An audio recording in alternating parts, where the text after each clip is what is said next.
قابل احترام دینی بھائیو، السلام علیکم ورحمۃ اللہ وبرکاتہ۔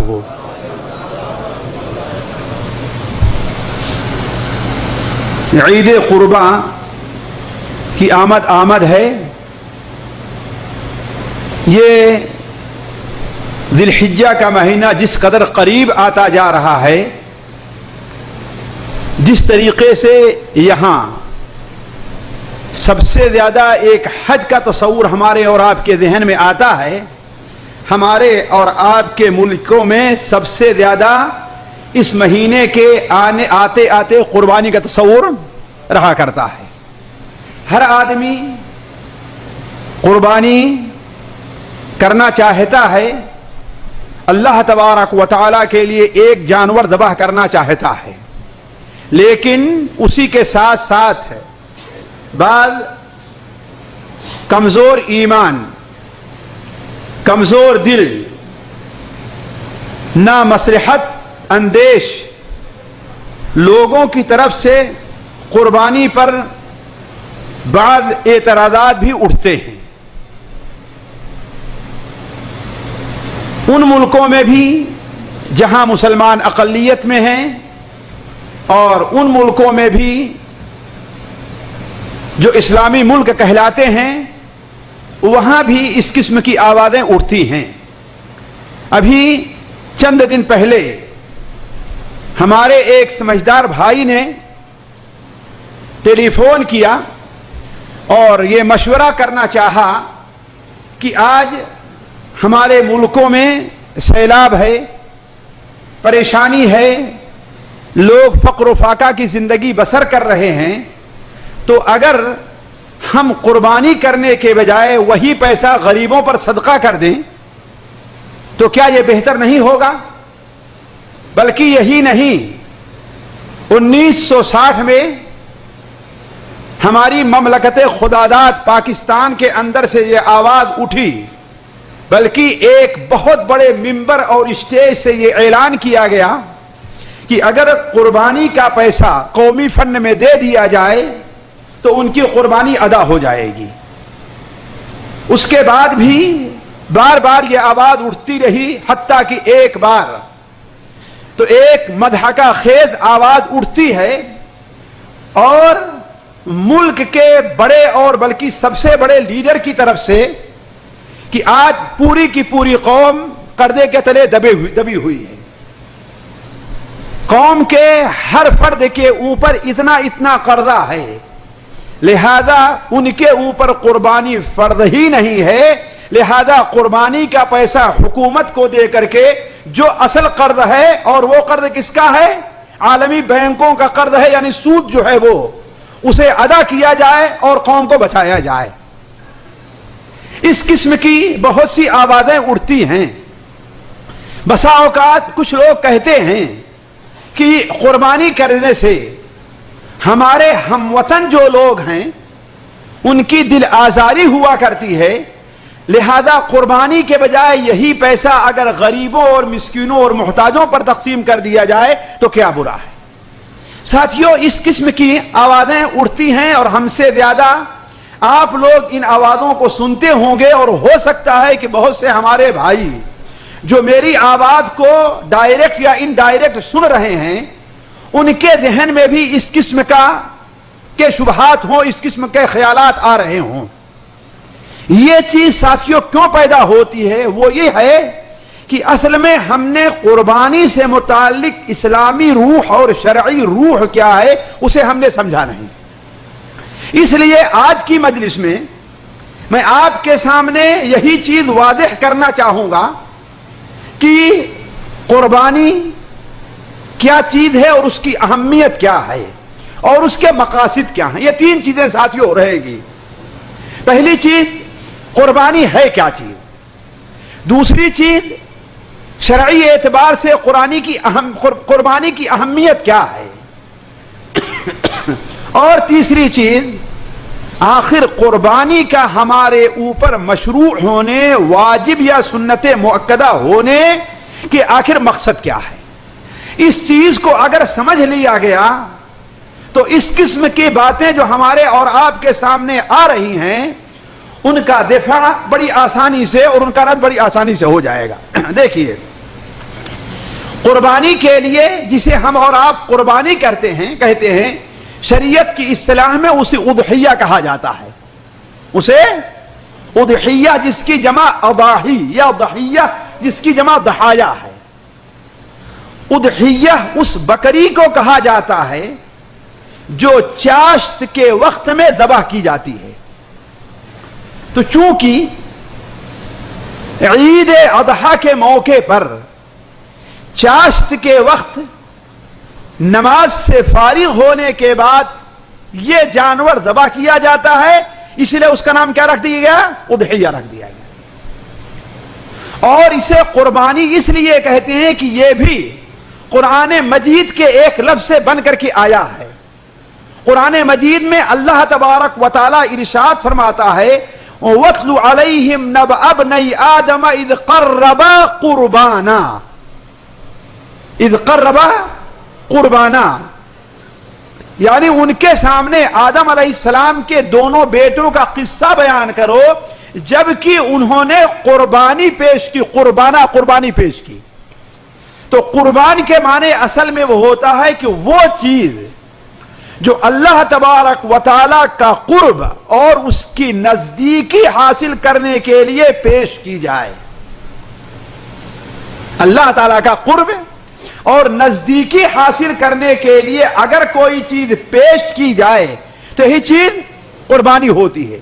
تو چونکہ عید الاضحیٰ کے موقع پر، ایام النحر کے موقع پر مخصوص شرطوں کے ساتھ مخصوص قسم کے جانور کو اللہ تعالی کی رضا کے لیے، اس کا قرب حاصل کرنے کے لیے ذبح کیا جاتا ہے، اس لیے ہم اسے کیا کہتے ہیں؟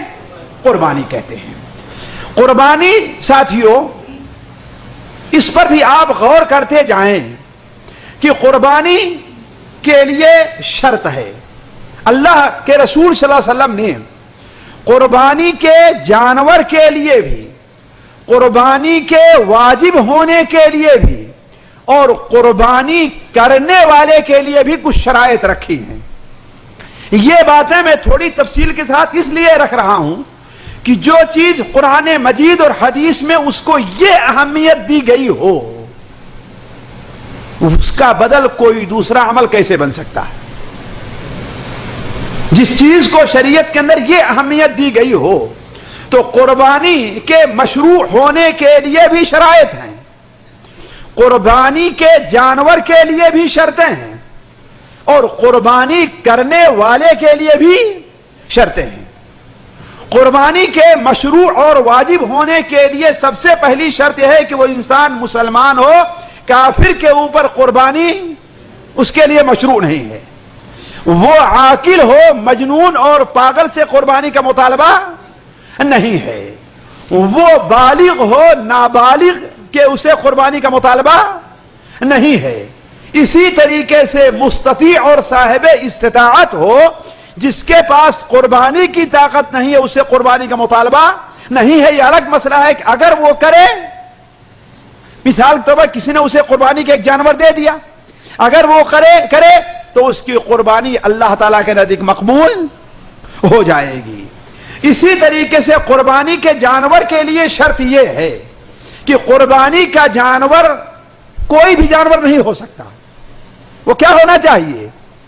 بہیمۃ الانعام جسے کہا گیا وہی ہونا چاہیے۔ بہیمۃ الانعام، چوپائے پالتو جانور، جنہیں قرآن مجید میں اس کی 8 قسمیں بیان کی گئی ہیں۔ وَمِنَ الْإِبِلِ اثْنَيْنِ وَمِنَ الْبَقَرِ اثْنَيْنِ وَمِنَ الضَّأْنِ اثْنَيْنِ وَمِنَ الْمَعْزِ اثْنَيْنِ، یہ 4 بیان کیے گئے ہیں، یعنی اونٹ نر اور مادہ، گائے نر اور مادہ، بھیڑ نر اور مادہ، بکری نر اور، یہ بہیمۃ الانعام قرار دیے گئے ہیں اور انہی کی قربانی ہو سکتی ہے۔ باقی جانور اس سے خواہ کتنا ہی قیمتی کیوں نہ ہو، مثال کے طور پر اگر وہ بہیمۃ الانعام میں نہیں ہے، ہرن ہے، کوئی آدمی ہرن کو خریدے اور اس کی قربانی کرنا چاہے تو ہو جائے گی؟ نہیں۔ اسی طریقے سے وہ پالتو جانور اگرچہ پالتو ہیں لیکن وہ قربانی کے لیے نہیں، ان پر نص ہے. جیسے گھوڑا ہے، حالانکہ گھوڑے کا ذبح کرنا اور کھانا جائز اور حلال ہے، لیکن قربانی اس کی. اسی لیے علماء کے نزدیک بھینس کی قربانی کا مسئلہ مختلف فی رہا ہے. بھینس کی قربانی کا مسئلہ علماء کے نزدیک مختلف فی رہا ہے. کچھ علماء کہتے ہیں کہ بھینس کی قربانی جائز ہے، اس لیے کہ بہت سے اہل لغت نے کہا ہے، ان میں امام مالک بھی ہیں، کہ بھینس گائے کی ایک قسم ہے. تو جن لوگوں نے اسے گائے کی قسم قرار دی انہوں نے کہا اس کی قربانی. کچھ لوگوں نے کہا کہ نہیں، جہاں علماء نے اسے گائے کی قسم قرار دیا ہے وہ اس ناحیے سے کہ جو زکوٰۃ گائے کی ہوگی وہی زکوٰۃ بھینس کی بھی ہوگی. اس لیے نہیں کہ بھینس گائے کی ایک قسم ہے لہذا بھینس کی قربانی جائز نہیں ہے. یہ چیز علماء کے نزدیک مختلف ہی ہے. تو پہلی چیز یہ ہے کہ قربانی کا جانور بہیمۃ الانعام سے ہونا چاہیے. دوسری چیز یہ ہے کہ وہ ایک خاص عمر کو پہنچا ہوا ہے کہ نہیں ہے. مثال کے طور پر اگر بکری ہے تو علی اختلاف العلماء سال یا دانتا یہ دونوں چیزیں اس کے اندر نہیں پائی جا رہی ہیں تو کتنا ہی تندرست کیوں نہ ہو، کتنا ہی قیمتی کیوں نہ ہو، اگر سال بھر سے ایک دن بھی چھوٹا ہے، بلکہ میں کہوں گا ایک گھنٹے بھی اگر چھوٹا ہے تو ہے کہ نہیں ہے اس کی قربانی. کیوں؟ اس لیے کہ نبی صلی اللہ علیہ وسلم نے فرمایا لا تذبحوا الا مسنہ، تم قربانی میں مسنہ ہی کرو. اب یہ علماء کے نزدیک اختلاف ہے کہ مسنہ سے مراد سال بھر کا ہے یا مسنہ سے مراد وہ ہے جس کے سن اور دانت آ گئے ہوں. راجح یہی ہے کہ جس کے سن اور دانت آ گئے ہوں، لیکن اہل علم کے نزدیک یہ مسئلہ مختلف ہی ہے. تو لا تذبحوا الا مسنہ، تو اگر مسنہ کوئی جانور نہیں ہے تو کتنا ہی تندرست کیوں نہ ہو، کتنا ہی قیمتی کیوں نہ ہو، اس کی قربانی جائز نہیں ہے. تیسری چیز یہ ہے قربانی کے جانور کے لیے شرط کہ ان عیوب سے پاک ہونا چاہیے جن عیوب کی نشاندہی اللہ کو فرمائی ہے نا. خصوصاً 4 قسم کے عیب اگر اس میں پائے جائیں گے، 4 میں سے کوئی عیب پایا جائے گا تو اس جانور کی قربانی جائز نہیں ہوگی. جیسے آپ نے بیان فرمایا کہ لا تجوز اربعۃ فی الاضاحی، 4 قسم کے جانور کی قربانی جائز نہیں ہے. ایسا کانا جس کا کانا پن ظاہر ہو، ایسا لنگڑا جس کا لنگڑا ہونا ظاہر ہو، ایسا بیمار جس کی بیماری ظاہر ہو، اور ایسا دبلا پتلا جس کے ہڈی میں گوندا نہ رہ گیا ہو. ہے کہ نہیں؟ اس کی تفصیل ہے، ظاہر بات یہ موقع نہیں کہ میں آپ کے سامنے تفصیل رکھوں. تو کہنے کا مطلب یہ ہے کہ جس جانور کی قربانی اس کے لیے شرط یہ ہے کہ وہ عیوب سے پاک ہو. اور چوتھی چیز ایک اور ہے کہ وہ جانور اپنی ملکیت ہو، ہے نہیں، اپنی ملکیت ہو، خواہ خرید کر کے ہے، وراثت میں ملا ہے، اپنے ہاں پیدا ہوا ہے، پالا ہے، یا کسی نے ہدیہ اور تحفہ دے دیا ہے نا. یہ ساری چیزیں ملکیت میں داخل ہیں. خریدا ہے یا وراثت میں ملا ہے یا اپنے ہی گھر پیدا ہوا اسے پالا ہے یا کسی نے ہدیہ اور تحفہ دے دیا ہے، یہ ساری چیزیں آپ کی ملکیت میں ہیں. تو وہ جانور آپ کی ملکیت میں ہونا چاہیے. یہ نہیں کہ چوری کر کے آیا ہوا ہے، یہ نہیں کہ چھین کر کسی لایا گیا ہے، یہ نہیں کہ کسی کا زبردستی لے لیا گیا ہے، نہیں، یہ نہیں کہ ہاں کوئی دینا نہیں چاہتا تھا آپ نے زبردستی اس سے مانگا ہے، بیچارہ مجبور ہو کر کے کہتا ہے نہیں دیں گے پھر بھی ہم سے لے لیں گے لہذا لے کر کے جاؤ. تو ایسے کسی جانور کی قربانی جائز نہیں ہوگی. اور قربانی کرنے والے کے لیے شرط کیا ہے ساتھیوں؟ اولاً تو قربانی کی نیت ہو. ایک شخص